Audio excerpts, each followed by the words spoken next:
Okay, so in my last Blood video, I feel like I really didn't emphasize enough how fun it is to kick around zombie heads. It's really fucking fun.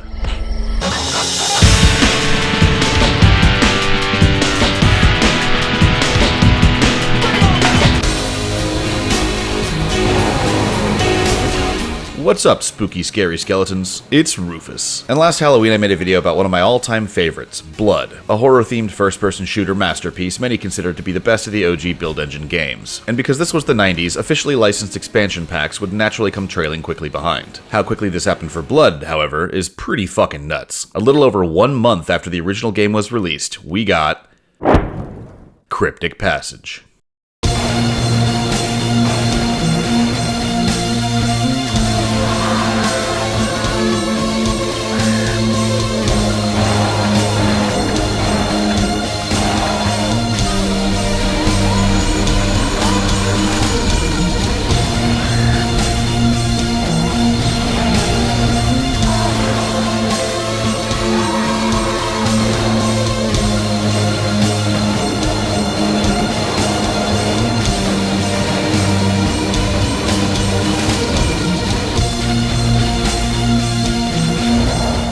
That's right, it's Blood, but more of it. But before we get into all that, let's check on where we left off. 30-year-old, spoiler alert. At the end of Blood, it's revealed that the dark god Chernobog intentionally betrayed and murdered our gunslinger anti-hero Caleb and his friends, because he knew Caleb would rise from the dead and seek vengeance, along the way becoming jam-packed full of evil power from all the dudes he's killed. And Chernobog plans to use that power to conquer the world. Of course, Caleb's having none of that shit, so he murders the fuck out of Chernobog, who proceeds to magically blink out of existence. The Cabal then tries to worship Caleb as their new god, but he's having none of that shit either. His revenge complete, he walks off into the night.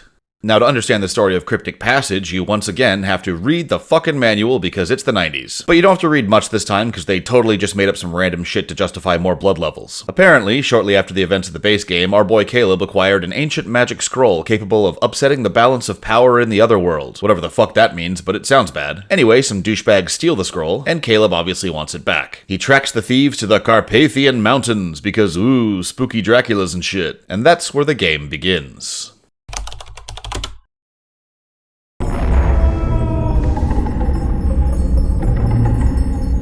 The first level starts with you arriving by boat in Carpathia, and it doesn't take long for you to figure out it's those Cabal motherfuckers back at it again, who presumably stole the scroll in an attempt to bring Chernobog back from the dead. So you set about killing the shit out of them again and trying to get your goddamn scroll back. The gameplay of this expansion is exactly the same as Blood, so go watch my original video for more details, but in short, it's an old school first-person shooter where you run around various spooky non-linear levels using various spooky weapons to murder the hell out of various spooky bad guys. Cryptic Passage adds a brand new 9-level episode to the game, 10 if you find the secret one, as well as 4 new multiplayer maps, and, well, that's about it. No new enemies or weapons, no changes to the gameplay, just a bunch of cool maps, which is understandable considering this shit dropped like immediately after the base game. And that's because this expansion was not created by the original developer Monolith Productions, but rather by Sunstorm Interactive, who are now mostly remembered for the best-selling Deer Hunter series and its various spin-offs, but when they were first getting off the ground in the mid-90s, their bread and butter was developing expansion packs for build engine games like Duke Nukem 3D, Duke It Out in DC, Redneck Rampage, Suckin' Grits on Route 66, and Shadow Warrior Wanton Destruction. And they were the first in line to create an expansion pack for Blood, securing the license and starting development before the base game was even released. So, just 5 weeks after Blood hit store shelves, out came Cryptic Passage, which was well received by fans and is generally treated as the canonical 5th episode of the game. But what made it so popular?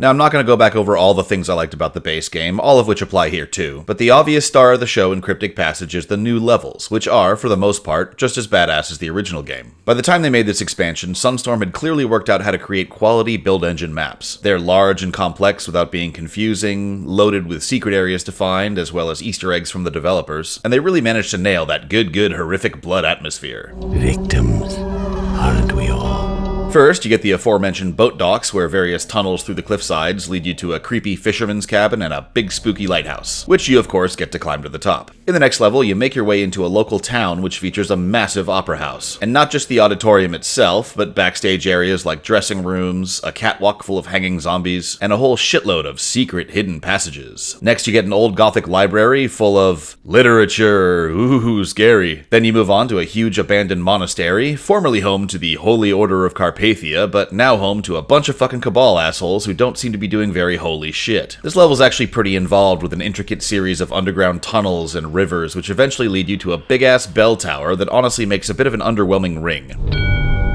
Next, you climb aboard an old-school paddle-wheel steamboat as it makes its way downriver. It's called the Carpathian Queen, though you'll only know this if you fuck up and fall overboard, and it features a bridge, engine room, sleeping quarters, multiple bars, slot machines, a kitchen, I'm not that hungry. and a toilet zombie. You eventually find a motorboat and escape to a spooky graveyard, which is, of course, chock full of the undead. And upon entering one of the mausoleums, you explore a complex network of underground catacombs. If you discover the secret exit, you will then emerge to find yourself on a boat ride through an eerie swamp with Death himself as your ferryman. Here you'll explore the ruins of an old burned-down house, as well as a creepy swamp shack, and eventually a secret boat passage that drops you off at a dock, leading to the next level, a giant precarious mountain pass, which has you balancing on tiny ledges and making some real sketchy jumps. This level is fucking huge and has a bunch of these obelisks you have to find and activate, as well as a secret Cabal cave complex full of stolen artifacts. Aha, the scroll must be near. And you get to drive a forklift, fuck yeah. Eventually you find your way into a mine, because every 90s first-person shooter had to have a fucking mine for some reason. But it does feature a nice little outdoor area and an obligatory minecart ride that takes you to the final level, a goddamn enormous spooky castle with all the usual spooky castle shit. Dungeons, torture chambers, a big-ass library, a kitchen with questionable hygiene, fancy pants living in dining rooms, creepy bedrooms, a portal to another reality. Wait, what?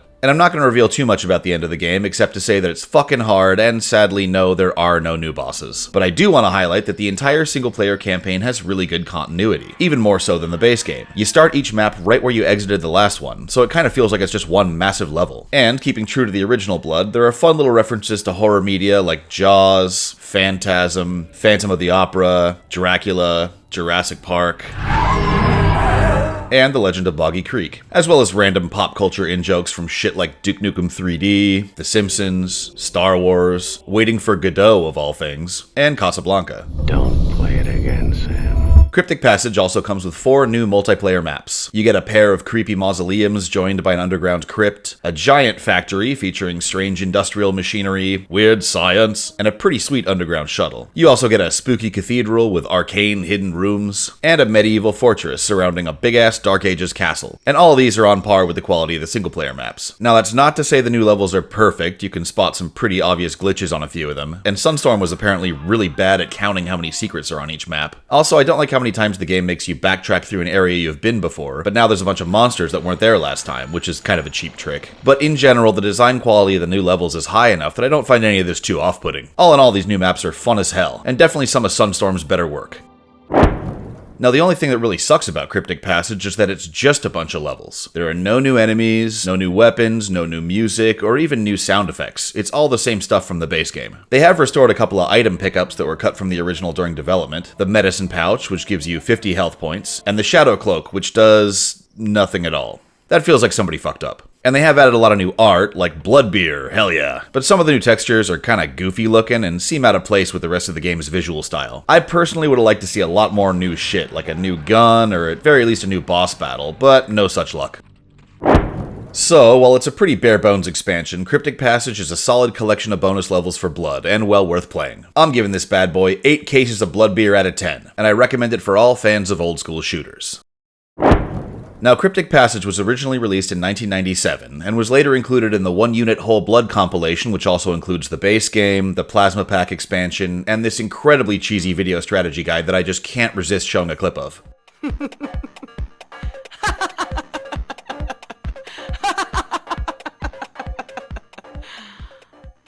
But both of these are CD-ROMs for old-ass DOS computers and won't run on any modern system. For many years, your best option for playing Blood was to use one of the many ports and recreations developed by the fan community. That is, until 2019, when the good people at Night Dive Studios released Blood Fresh Supply, an official remaster of Blood and its 2 expansions that supports things like high resolutions and modern controllers. Unfortunately, Night Dive was given a severely limited budget and timeline to make it, so it was only ever released for Windows, and they never quite had time to iron out all of the bugs. But it seemed like the best version we were going to get. Until just last month when Night Dive announced Blood Refreshed Supply. See, apparently they finally figured out all the fucking paperwork to be allowed to develop a proper remaster of this thing. So this new version features not only greatly improved code based on the original source, but a shitload of bonus content as well. Refreshed Supply comes out in December 2025 for Xbox, PlayStation, Switch, and Windows. And Linux users should be able to run it with Steam Play too. If you're on a Mac, you can still use one of the fan ports, my recommendation being NBlood. And if you really want to play this on your phone, you can always use emulation software like RetroArch to run the original DOS version. So there are plenty of ways to experience Cryptic Passage, and I highly recommend you take the time to go have a fun night out at the Opera House. Just remember to bring your guns. Links in the description.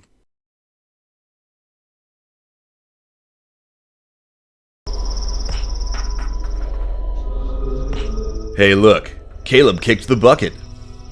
Get it? Happy Halloween, bitches.